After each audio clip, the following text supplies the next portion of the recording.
incrementa el número de células tiroideas, es decir, incrementa el tamaño e incrementa el número. ¿Para qué? Para que se produzcan más hormonas tiroideas. Entonces, ¿qué es lo que pasa a nivel genómico, digamos, así? Porque las hormonas tiroideas, igual que los glucocorticoides, su mecanismo de acción es genómico. Es decir, tienen las hormonas tiroideas, una vez que llegan a su tejido diana o a su tejido blanco, si es T4, se necesita que intervenga una deshidrasa y que se convierta en T3 para poder ejercer su acción. Una vez que ya la tenemos en forma de triodotironina, entonces esta es capaz de atravesar la membrana nuclear y de unirse a un receptor que está a nivel del núcleo.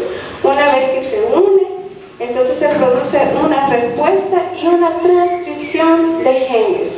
Finalmente, ustedes saben que al estimular la transcripción, estamos diciendo finalmente que vamos a estimular síntesis de proteínas, ¿verdad? Síntesis de proteínas, ¿para qué? Generalmente están asociadas para procesos de crecimiento, desarrollo del sistema nervioso central y además a nivel cardiovascular y funciones muy específicas a nivel de metabolismo. Entonces, ¿cuál es el principal efecto fisiológico de las hormonas tiroideas? Pues básicamente aumentar el metabolismo basal.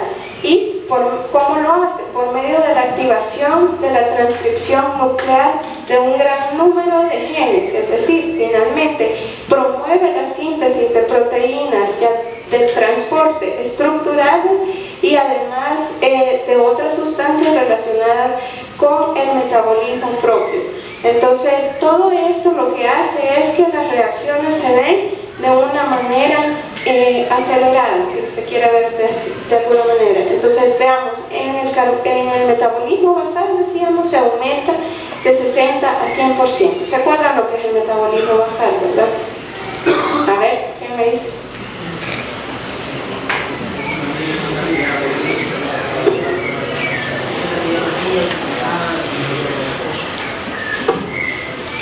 En reposo, ¿verdad? En reposo. Ajá. Entonces, ese es el metabolismo basal y se aumenta entre el 60 al 100%.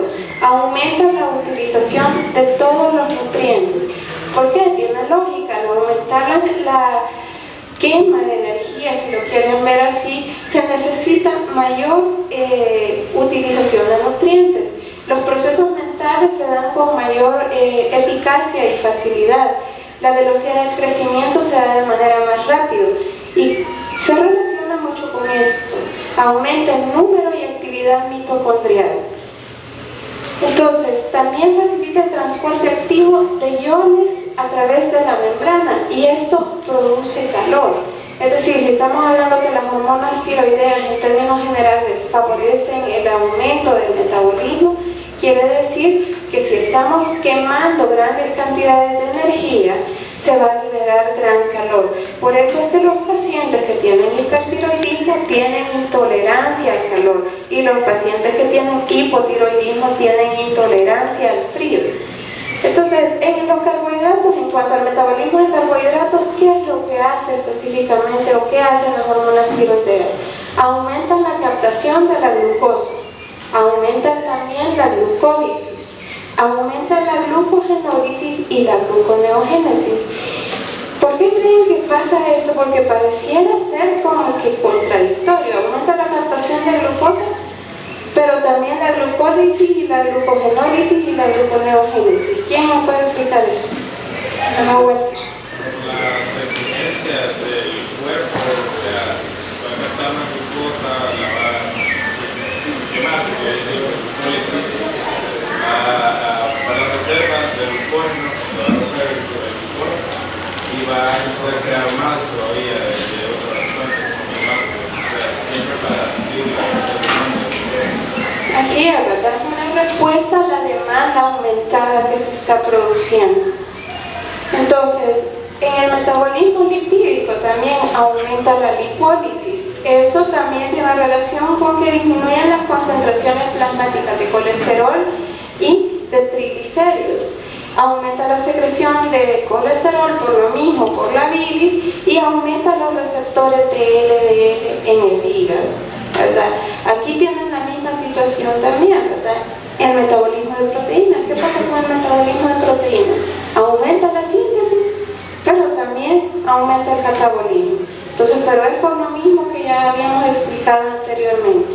Los pacientes que tienen aumentada la producción de las hormonas tiroideas tienen una disminución de peso. ¿Por qué? Porque hay un catabolismo importante de proteínas. A pesar de que se están sintetizando de manera muy rápida, la degradación de ellas también es en igual manera rápida. Entonces, ese desbalance produce una disminución en el peso. ¿Qué pasa con el crecimiento? Pues en el crecimiento tiene una particular característica, y es que esta hormona actúa de manera permisiva con la hormona del crecimiento también y favorece el crecimiento esquelético. Sin embargo, cuando se sobreproduce la hormona tiroidea, provoca un cierre prematuro de las epífisis. Entonces, en el caso de que se presentara de manera temprana, o sea, antes de los 20 años, por ejemplo, podría quedarse el paciente con una estatura un poco baja, ¿verdad? Y estimula el crecimiento y desarrollo cerebral. Eso es muy importante. Las hormonas tiroideas tienen mucha relación con el desarrollo y crecimiento cerebral, y por eso, como más adelante van a ver, o como el enunciado que sigue lo hace notar, el hipotiroidismo congénito tiene una importancia muy relevante el diagnosticarlo tempranamente, y por eso es que es una de las enfermedades que se buscan con el screening neonatal, ¿verdad? ¿Por qué? Porque los pacientes o los pacientitos, los neonatos que tienen hipotiroidismo congénito, si no son tratados adecuadamente y de manera temprana, tendrán repercusiones en el desarrollo cerebral. Es decir, son pacientes cuyo IQ probablemente no será normal. Entonces, ¿qué pasa a nivel del aparato cardiovascular?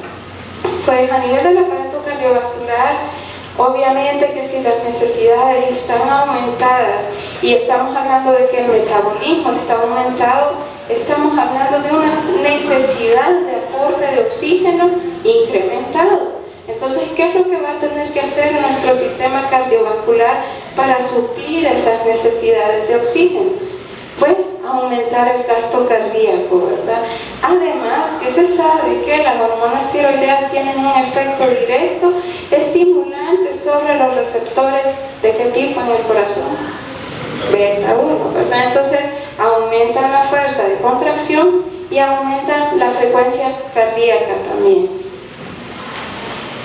¿Qué pasa en el aparato respiratorio? Pues lo mismo, ¿verdad? Por la misma razón, por las necesidades incrementadas de oxígeno, pues vamos a tener una necesidad de mayor aporte y de mayor funcionamiento de nuestro aparato respiratorio. ¿Cómo? Aumentando la frecuencia respiratoria probablemente. En el caso de los pacientes que tienen una hipersecreción de, podrá hacer que en algún momento, por ejemplo, en el caso de un caso grave, como conocido como tormenta tiroidea, tengan a un paciente con taquipnea, o sea, una frecuencia respiratoria muy aumentada. ¿Qué pasa a nivel gastrointestinal? Pues hay aumento del apetito. ¿Por qué? Porque necesitamos más nutrientes, ¿verdad? Las necesidades energéticas están aumentadas, entonces esto hace que se aumente nuestro apetito. El tránsito gastrointestinal está incrementado. En los pacientes que tienen hipersecreción tendrán diarrea, y los pacientes que tienen hiposecreción tendrán probablemente estreñimiento. ¿Qué pasa en el sistema nervioso central? Pues ya habíamos hablado un poquito de eso, y ahí está la razón por la cual se promueve el desarrollo cerebral y es sumamente importante en la infancia. ¿Por qué? Porque facilita la sinapsis a nivel del sistema nervioso central y además la adecuada formación de la mielina. Además, acelera la función cerebral en términos generales. Entonces, los pacientes que tienen una hipersecreción de la hormona podrán enfrentar con todos estos síntomas: nerviosismo, ansiedad, paranoia, psiconeurosis, preocupación. Y los pacientes que tienen una hiposecreción de la hormona tienen dificultad para concentrarse, ¿verdad? Les cuesta mucho llevar a cabo procesos cerebrales complejos, y les es difícil también conciliar el sueño a aquellos que tienen hipersecreción de la hormona. Y pues lo contrario ocurre en el déficit de esta. ¿Qué pasa con la función muscular? Los pacientes que tienen hipersecreción de la hormona tiroidea, ellos cursan con un temblor fino de manos. Es poco perceptible. ¿Qué es lo que deben hacer ustedes al examen físico para poderse dar cuenta si tienen temblor fino o no? Pues generalmente se le pone una página de papel al paciente, se le pide que extienda las manos en esta manera, y ustedes van a ver un movimiento ligero del papel y pueden ver que tiene temblor fino. ¿Pero por qué se produce este tipo de temblor? Porque hay un aumento de reactividad a nivel de las sinapsis neuronales, ¿verdad? Hay catabolismo proteico, como ya habíamos dicho, ¿verdad? Y ese mismo catabolismo proteico hace que el paciente se sienta con debilidad, ¿verdad? Porque se están degradando proteínas estructurales y musculares que finalmente le van a hacer cursar con esta sintomatología. Y a nivel de todas las otras glándulas endócrinas, pues también tienen una acción importante. Aumentan la secreción de glándulas corporales, aumentan la secreción de la insulina, aumentan la secreción de la paratiroides y aumentan la secreción también de los glucocorticoides. Entonces, vean ustedes que las acciones o las funciones de las hormonas tiroideas son una cantidad inmensa, y a veces por eso el diagnóstico de patologías tiroideas se vuelve como difícil, porque si solo nos enfocamos en un síntoma cuando tratamos al paciente y no hacemos una historia completa, un examen físico adecuado, y tratamos de hacer una integración de los síntomas, podríamos tratar, por ejemplo, un hipertiroidismo como una crisis de ansiedad, ¿verdad? Si no tomamos el tiempo y el cuidado para poder elaborar una buena historia. Bien, ¿qué pasa en la función sexual? Pues también intervienen en esto. La disminución de las hormonas disminuye el líbido, y el sangrado menstrual se vuelve excesivo y frecuente. Y cuando hay un aumento de las hormonas se relaciona a impotencia, y además en las mujeres hay irregularidades menstruales e incluso amenorrea. Pero todos estos síntomas que les he mencionado, todas estas funciones de las hormonas tiroideas, realmente son poco perceptibles en el paciente sano. ¿Por qué? Porque estamos hablando de un estado de equilibrio. No hay hipersecreción de hormona tiroidea ni hiposecreción de ellas. Entonces, estos síntomas no se presentan. Y ustedes andan por la vida de lo más tranquilos sin tener ningún síntoma de esto. Pero ¿qué pasa si de repente hay una hipersecreción o una hiposecreción? Entonces la función de la hormona tiroidea se potencia o se ve disminuida, y es ahí donde se puede ver la intervención de ella en los diversos procesos metabólicos y fisiológicos de nuestro organismo.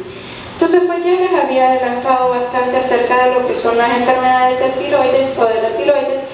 Y pues los valores plasmáticos, aquí les he puesto yo unos que son citados del manual Washington, pero pueden variar. Sepan ustedes que los valores de hormonas tiroideas siempre hay que hacer referencia al rango que pone el laboratorio. ¿Por qué? Porque las unidades en las que se expresan a veces varían de un laboratorio a otro.